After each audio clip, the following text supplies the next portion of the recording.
Okay, well, welcome to jerky making. And what I have here is about a 12-pound sirloin. And I had it in the freezer for about 2 hours, maybe 2.5 hours. If you can leave it in there for less than two, probably would be good enough to firm it up.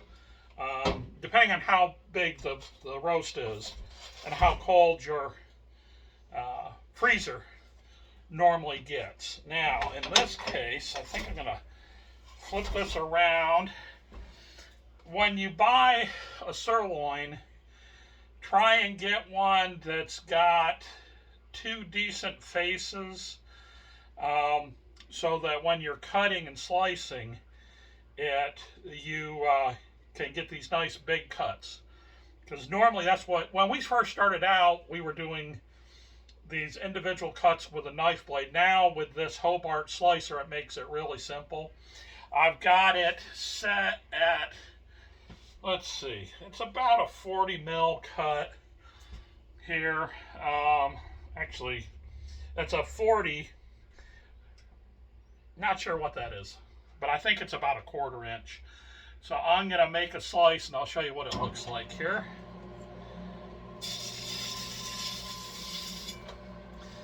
Okay, now, and I'll bring this up, give you an idea. This is typically how I like to slice them, maybe just slightly more. Depends on whether you want really thin or thick jerky. I've been doing it about like this for a while. I might go a little thicker because it's going to soak up your marinade pretty easily. I picked these up today, which is nice.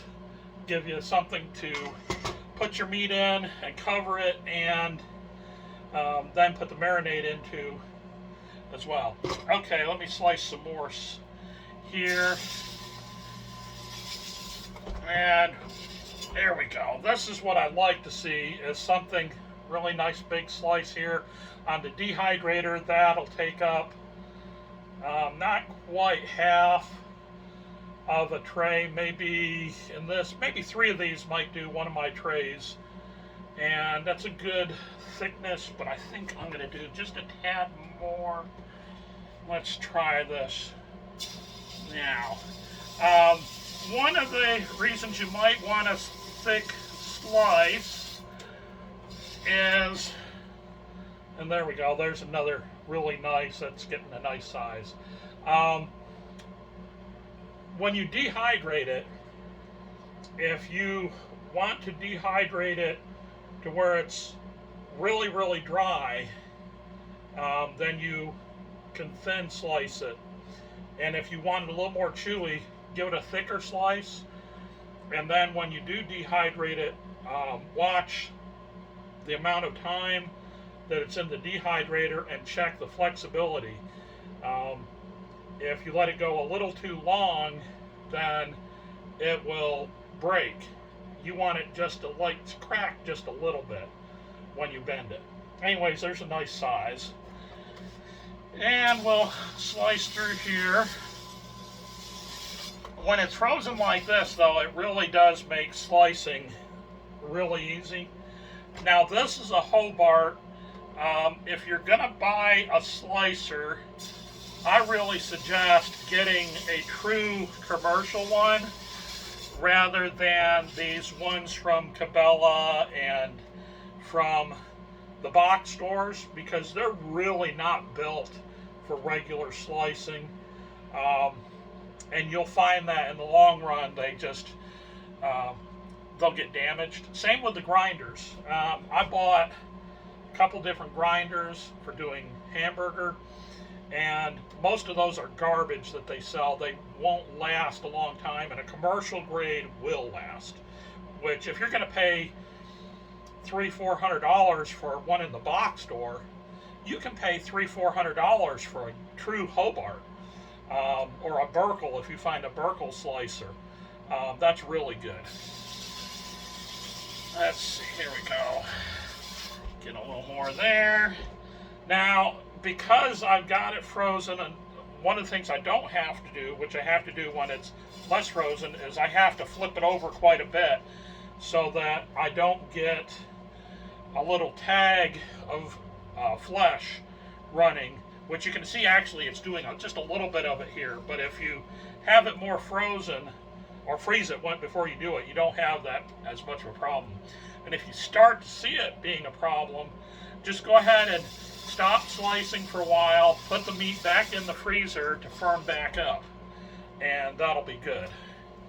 Okay, now you can see how the center of this is pretty soft, and it's just that edge.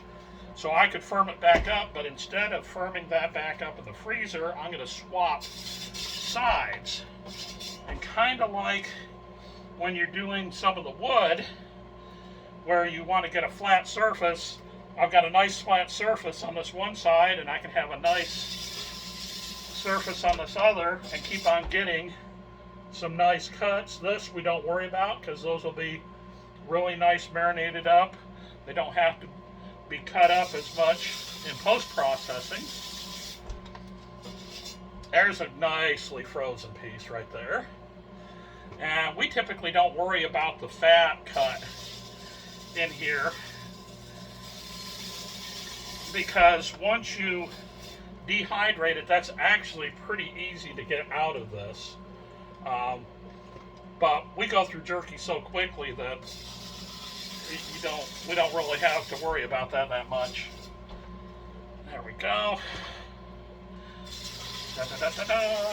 And you can see I'm already essentially halfway through this roast here. And even though this is cut like this, it'll work out fine because I've got some really nice big pieces going through here. Let's see. I'm going to flop it back around. And usually with these sirloins, you got two muscles going one way and one going the other. And so when you cut it, you'll get to this point where you've got two pieces naturally going here.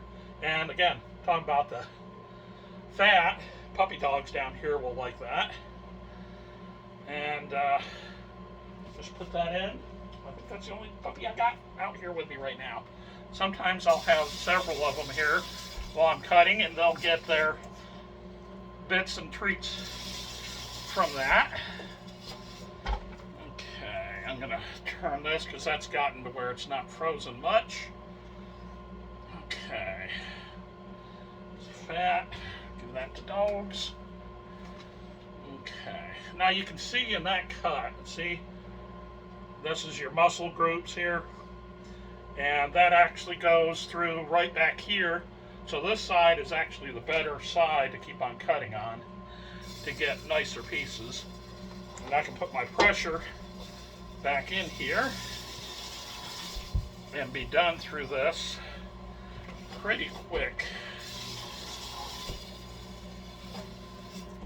Okay, now I'm getting a little tail because it's getting a little wobbly.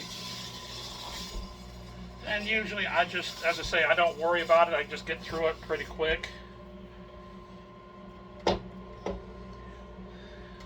And just watch your fingers, of course, when you're doing this.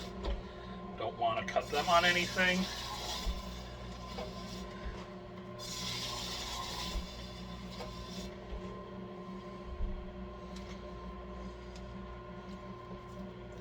Rotate this around a bit. This, get some more cut, and I'm down to essentially my last inch here. And I'm just going to keep on cutting through that right there. Uh-oh, there's a treat for the doggy. Okay, let's see, I got just a little bit left here.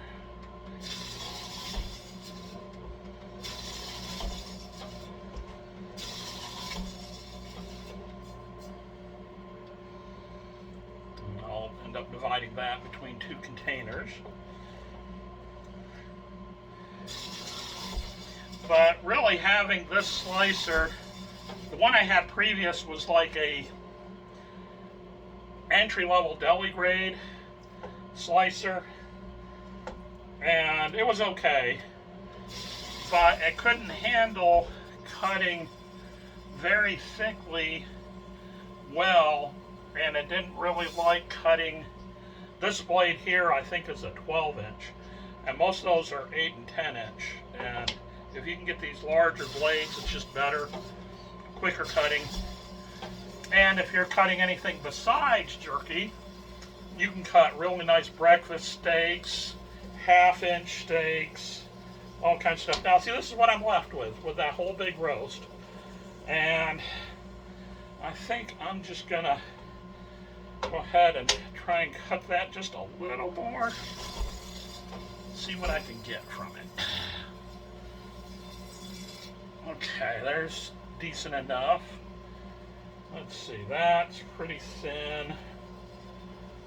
That'll be nice and chewy. Let's see, I am gonna back this off just a touch. Let's see here, there. And a lot of times it'll come apart right at that fat mark too. There you go, puppy.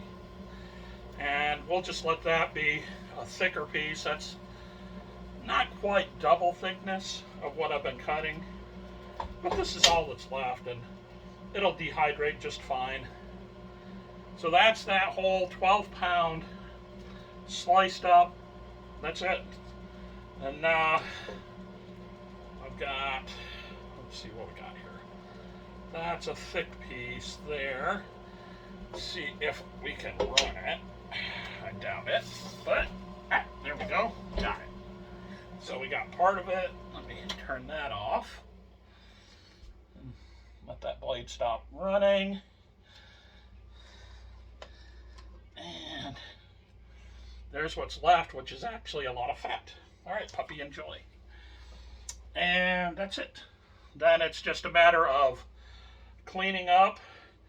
And here's that whole 6-quart all full up of the sliced meat, and I'll divide that between 2 6-quarts. I've got another 6-quart over there, and then give it off to Crystal and let her make some of the marinades for part of this, and we'll have some more jerky.